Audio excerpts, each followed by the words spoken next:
क्या आपने कभी सोचा है कि महीने की सैलरी आती है और खत्म कैसे हो जाती है, और जब जरूरत होती है तो पैसा कहां से लाएं? यह समस्या सिर्फ आपकी नहीं है, बल्कि लाखों युवाओं की है।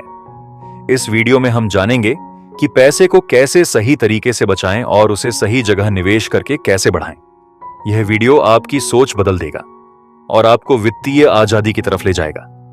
तो वीडियो को अंत तक जरूर देखें। पैसा क्यों जरूरी है?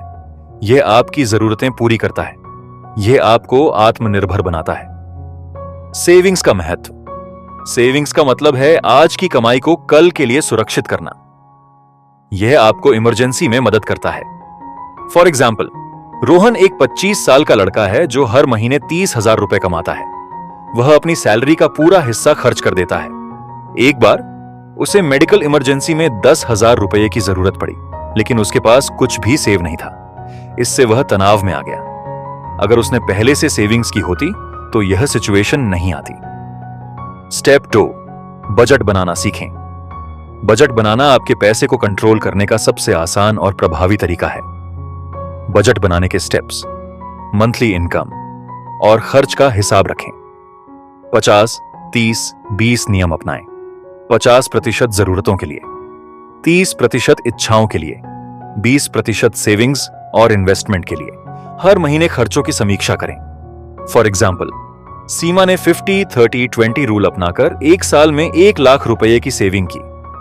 उसने अनावश्यक शॉपिंग और खाने के खर्चों को कम किया और वही पैसा SIP में इन्वेस्ट किया। आज वह इमरजेंसी फंड के साथ आत्मविश्वास से भरी है। इमरजेंसी फंड एक ऐसा फंड है जो आपको अनचाही परिस्थितियों में बचाता है। कैसे बनाएं इमरजेंसी फंड? 6 महीने के खर्चों का हिसाब लगाएं। हर महीने एक निश्चित राशि सेविंग्स में डालें। इसे एक अलग अकाउंट में रखें। लिक्विड म्यूचुअल फंड या फिक्स डिपॉजिट का उपयोग करें। स्टेप 4, इन्वेस्टमेंट के ऑप्शंस समझें। पैसे को बचाना काफी नहीं है, उसे इन्वेस्ट करके बढ़ाना जरूरी है। आइए जानते हैं कुछ आसान और असरदार इन्वेस्टमेंट ऑप्शंस। म्यूचुअल फंड और SIP। म्यूचुअल फंड में पैसा अलग अलग एसेट्स में निवेश होता है। SIP सिस्टमैटिक इन्वेस्टमेंट प्लान एक आसान तरीका है। उदाहरण, 5,000 रुपए हर महीने SIP में डालकर आप 10 साल में 10 लाख रुपए तक बना सकते हैं, 12% रिटर्न पर। स्टॉक्स। बेसिक्स समझें। स्टॉक का मतलब है किसी कंपनी में हिस्सेदारी। शुरुआत ब्लू चिप कंपनियों से करें। Gold investment, digital gold, gold ETF या गोल्ड बॉन्ड्स में निवेश करें। फिक्स डिपॉजिट और PPF लो रिस्क विकल्प। PPF में टैक्स बेनिफिट मिलता है। रियल एस्टेट, लॉन्ग टर्म के लिए प्रॉपर्टी खरीदना एक मजबूत विकल्प है। स्टेप 5, फाइनेंशियल डिसिप्लिन और गलतियां।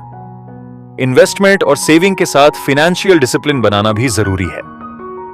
गलतियां जिससे आपको बचना चाहिए: बिना बजट के खर्च करना, क्रेडिट कार्ड का गलत इस्तेमाल, केवल टैक्स बचाने के लिए निवेश।